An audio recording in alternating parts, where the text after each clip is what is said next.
Good, happy Wednesday morning and happy hump day, everyone. I'm Riley King, and welcome to this Wednesday morning edition of The Morning Show with Riley King. It's time to rise and shine and grab a good cup of coffee. Sit back, relax, and enjoy this Wednesday morning edition of The Morning Show with Riley King, where we have a little bit of everything for you in this program. So, sit back, relax, and let's get started with this Wednesday morning edition of The Morning Show with Riley King. It's Wednesday, September 8th, 2021. Let's get started right now. First up, Biden tours storm damage on the East Coast. Let's take a listen to that video from ABC News.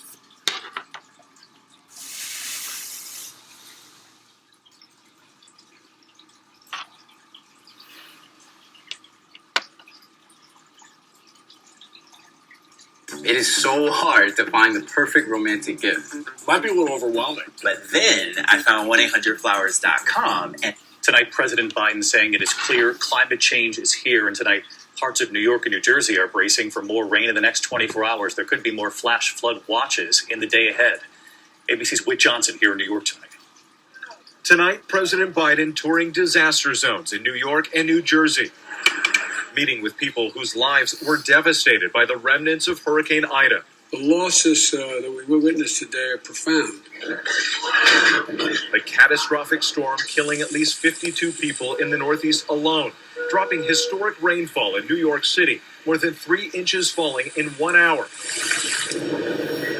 The president making the case that these extreme weather events require urgent action on climate change and calling this an opportunity to harden America's infrastructure. The evidence is clear. Climate change poses an existential threat to our lives, to our economy, and the threat is here. It's not going to get any better. The question, can it get worse? We can stop it from getting worse. But New York City still reeling from the horror of this storm. Many of the victims dying while trapped in flooded basements. The NYPD releasing this dramatic video showing the desperate effort to rescue a family, including a toddler in Queens. They did not survive. In New Jersey, where 3 tornadoes touched down and flooding destroyed homes, the search continues for at least 4 people swept away in raging water, including 2 college students, 18-year-old Nidhi Rana and 20-year-old Ayush Rana of Passaic, missing for nearly a week, family members hoping for a miracle. Please pray for them. Pray for them, please. Everybody pray for them. And 9 days after Ida slammed into Louisiana as a monster Category 4 storm, then hard-hit Golden Meadow. I've been here since 1966. Long time. 80-year-old Gerald Louvier is one of many residents still vowing to rebuild. This is home. And it'll always be home. Oh my God. You know, just got to fight through it. And we'll do it. The pain in the South, the pain still being felt in the Northeast. And Whit Johnson with us from Queens, New York tonight, where President Biden spoke late today. And Whit, I know the president today sounding the alarm that climate change is here, saying the only question is how much worse this gets if we don't act. And he said we must rebuild infrastructure to handle these kinds of weather events, pressing Congress to take action on his plans. David, President Biden called this an eye-opener, saying climate change is everybody's crisis, and he's doubling down on his push for Congress to pass that massive infrastructure package, not only to help rebuild now, but to be better prepared for extreme weather threats in the future. David? All right, Whit Johnson, our thanks to you tonight, Whit. hi, everyone. George. Okay, and there you go on that video and that report.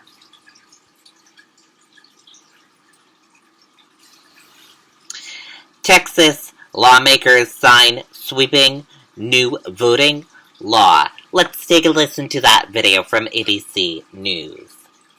We're proud of the Bud Light name, but it's making people think there's beer in our great tasting seltzer, so we're going to try covering up the logo. Oh, it's hard seltzer. Whoa. What is that? Bud Light Seltzer. No beer, just great taste. We turn to Texas tonight, 1 week after that sweeping abortion law took effect, banning abortions in that state after about 6 weeks. Governor Greg Abbott tonight signing into law a sweeping new voting law, one of the most restrictive ever. Here's our chief White House correspondent, Cecilia Vega. Today in Texas, Election integrity is now law in the state of Texas. Governor Greg Abbott signing some of the most sweeping voting restrictions in the country. We must have trust and confidence in our elections. But in Texas and every other state, there has been no evidence of widespread voter fraud. Still, the new law bans drive-through voting in 24-hour polling locations, which have increased turnout among minorities. It prevents election officials from sending mail-in ballot applications to voters who haven't formally requested them. This comes just 1 week after Texas enacted the most sweeping abortion law in the nation, banning the procedure as early as the 6th week of pregnancy, before many women even know they are pregnant. Doris Dixon, who works at a Planned Parenthood in Houston, telling our Rachel Scott about one patient seeking an abortion who then tested positive for COVID. She was told she had to quarantine for 14 days, but by that point she would be more than 6 weeks pregnant and unable to get an abortion under the new law. To hear her beg for someone to help her was hard. She was begging.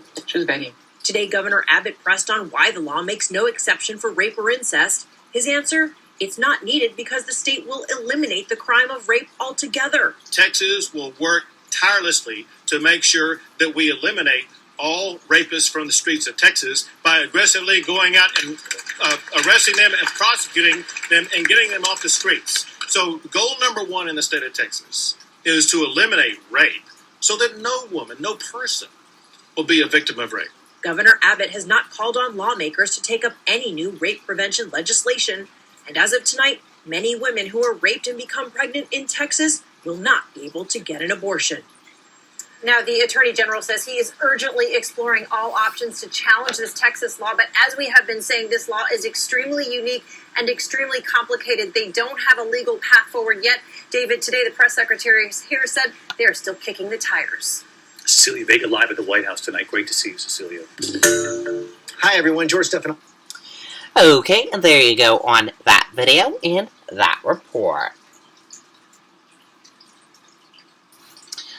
Long-awaited pre-trial begins for September 11 attacks. Let's take a listen to that video from ABC News. And as this nation prepares to mark 20 years since 9/11, tonight a hearing for the alleged mastermind and 4 accused conspirators at the Guantanamo Bay detention camp. Part of their defense, interrogation methods that were used, but this is finally underway after years of delays.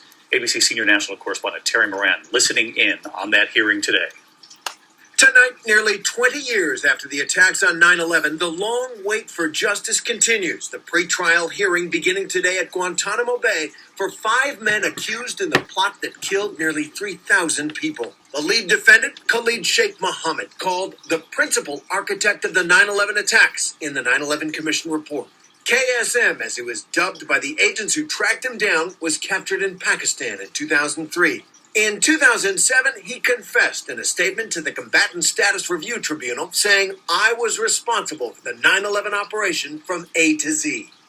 But before the trial begins, the judge must also decide what evidence can be admitted. The defense team arguing that the men on trial were tortured, subjected to brutal interrogation techniques, and that their accounts and that confession are in question. The CIA has admitted to subjecting Khalid Sheikh Mohammed to repeated waterboarding, a technique that simulates drowning.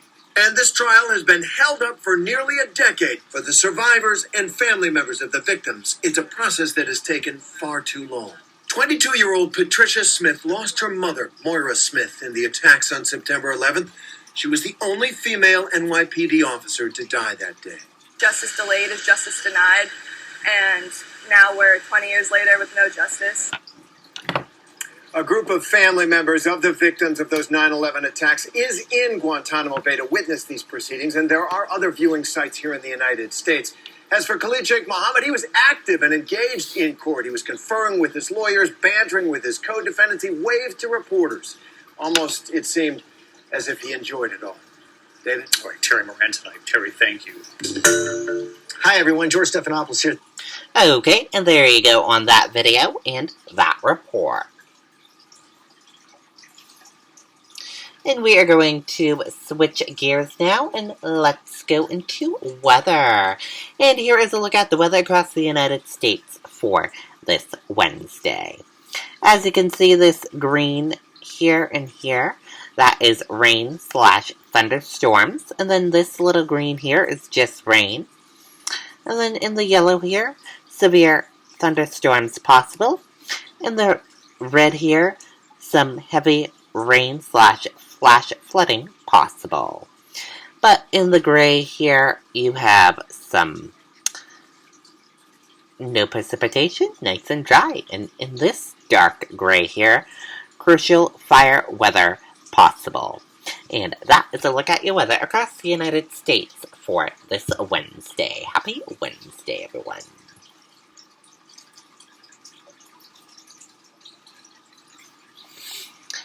And we are going to switch gears now. And let's take a look at this. Shang-Chi and the Legend of the Ten Rings shatter box office expectations. Let's take a listen to this video from ABC News. Good morning, America.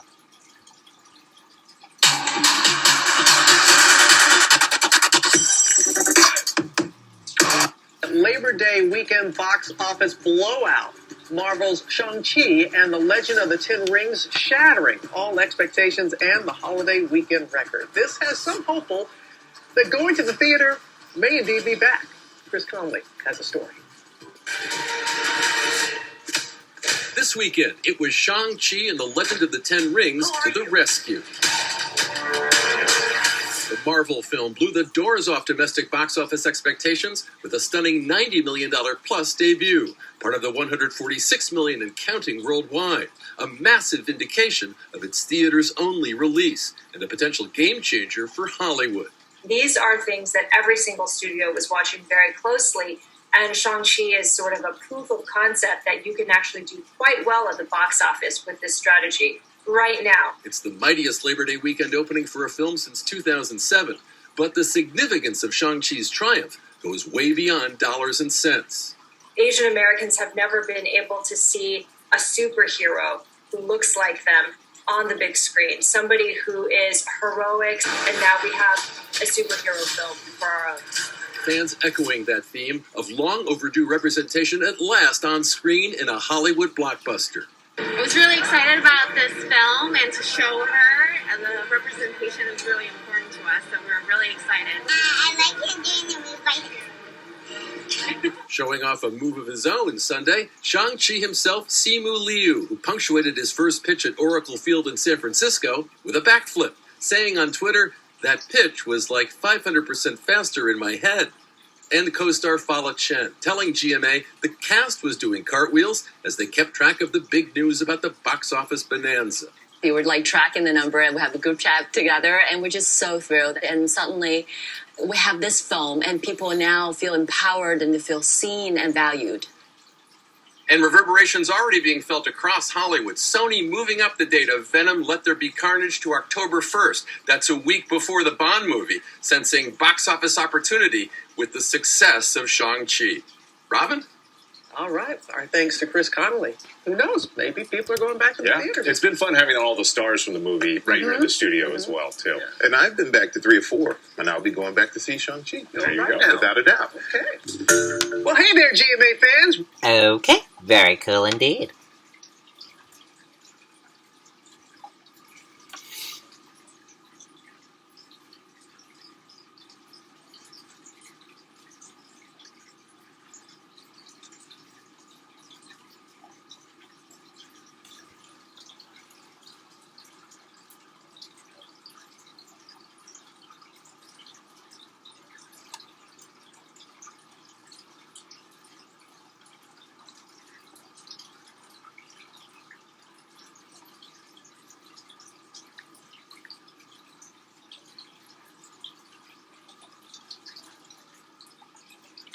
And let's take a look at this. Climb aboard this amazing floating post office in New Hampshire. Let's take a look at that right now from today's show. Nuestras puertas se abren gracias a tu energía y a esa luz que nos regalas cada día, porque tú eres la chispa, siempre optimista, por iluminar el camino de muchos que viven mejor, gracias a tu chispa. Excellent. Long lines at the post office rarely end with a high five. Pleasure to have you aboard. Then again, most post offices don't float. Good morning and welcome aboard the motor vessel Sophie C. These guests bought a ticket for a 2-hour trip aboard the Sophie C, not to be the oldest mailboat in the country. She navigates channels and waterways on New Hampshire's Lake Winnipesaukee, carrying mail that's delivered by Aunt Nix. What's your title? Some people call me the postmaster. I joined her for a day, helping her organize packages. 10, 11, 12, 13. We have 13. Lucky 13. And letters that are destined for the lake's islands. Promise. Snail mail, setting sail. Oh my goodness, look at this. The boat makes a few stops along the way, greeted by grateful islanders. And dogs that know Anne is carrying more than letters. All righty. And as you see, the dogs like it too because of the biscuits. Kids get a snack too, lining up to buy ice cream on the boat. These stops are also a treat for grown-ups. It's our only social event, really. It's where we all come every day at 11:30 to get together, get the gossip on the island. While Islanders dish, we dash. 14, 15 goes in there too. Quickly stuffing mail into boxes before jumping back on board. Each time we pull away from an island, a curious tradition unfolds. Kids climb atop slender pilings, balancing their feet, and jumping into the lake at the sound of Sophie's horn. Look closely on Bear Island, you'll see the kids are joined by a kid at heart. Joe Schechter, hi! Good to see you. Joe. On other islands, we learn the mail is delivered without ever getting off the boat. Thank you. Does that take some skill? I'd like to say yes. I would say in my 18 years of mail service, I probably only lost 3 mail sacks in the lake. What happens if you drop a mail sack in the water? We watch it go down, we all have a laugh, and they fish it out in the water. With that, it's my turn. A little bit nervous. Got the rookie in today. As we crawl by a tiny single-family island, I awkwardly hand off the bag. What am I doing here? Without fumbling the precious cargo. Got it? Each summer, the Sophie C delivers about 23,000 pieces of mail, down from 35,000 nearly 20 years ago, though package numbers are up. You're going to be in business for a while? We're going to be in business for a while. Mailboats have been making deliveries here since 1892. Anne's family has been vacationing here for 6 generations. As a young girl, I would watch Sophie go by every day. As a teen, she dreamed of working on the boat, a wish that finally came true 18 years ago when she was 50. You can't have a bad day on Lake Winnipesaukee. It can rain, and I don't care. Rain, shine, it doesn't matter. I see a few tears in your eyes. Oh, I know. It's in my heart.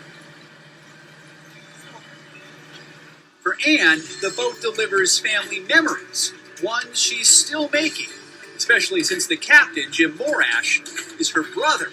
Siblings in sync. No reason to fight it again. No, none at all. This is Family Day on Sophie is what we call it. Yeah.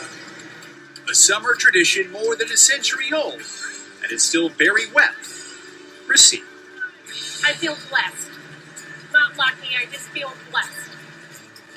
Oh, that's so nice. Yeah, it's super sweet. And here's something that when I awkwardly handed off that mail sack and prayed it wouldn't fall in the water, they were giving her a jar of fresh blueberries. Aww. So there's all sorts of perks. She gets a lot of cool stuff. Like Mr. Rogers' Neighborhood or something like that. My dad was a mill clerk for 41 years. I know that. Wasn't like that, though. But your dad handed out ice cream. That's to be honest with you, I didn't know this existed. Yeah.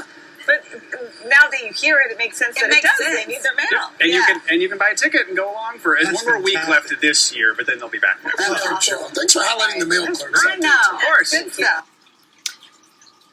Very cool indeed. Cool, cool, cool.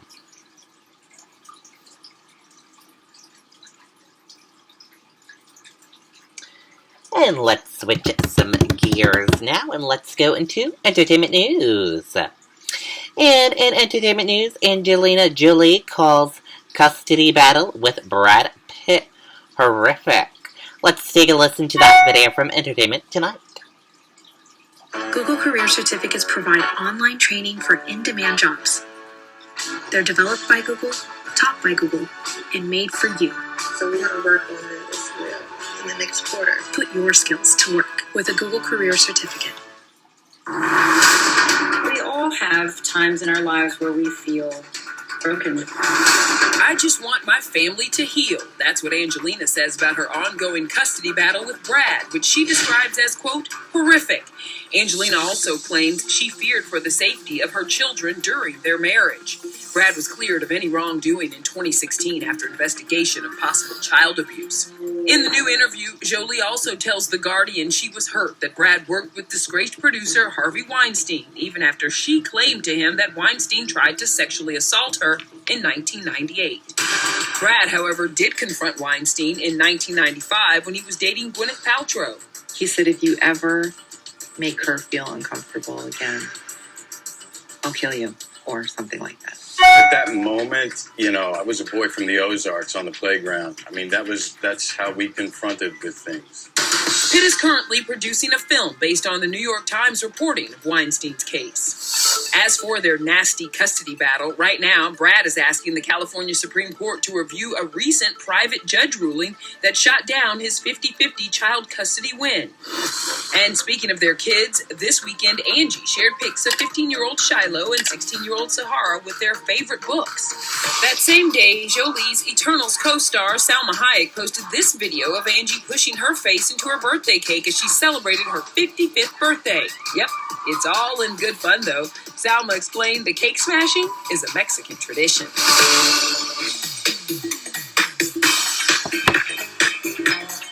Okay, and there you go on that video and that report. And thank you for joining us for this morning edition of The Morning Show with Riley King. I hope you all have a great rest of your day. And I'll see you back here later on today, with more news coverage. Have a great day, everyone, and thank you for watching this Wednesday edition of The Morning Show with Riley King. Bye, everyone. Have a great Wednesday.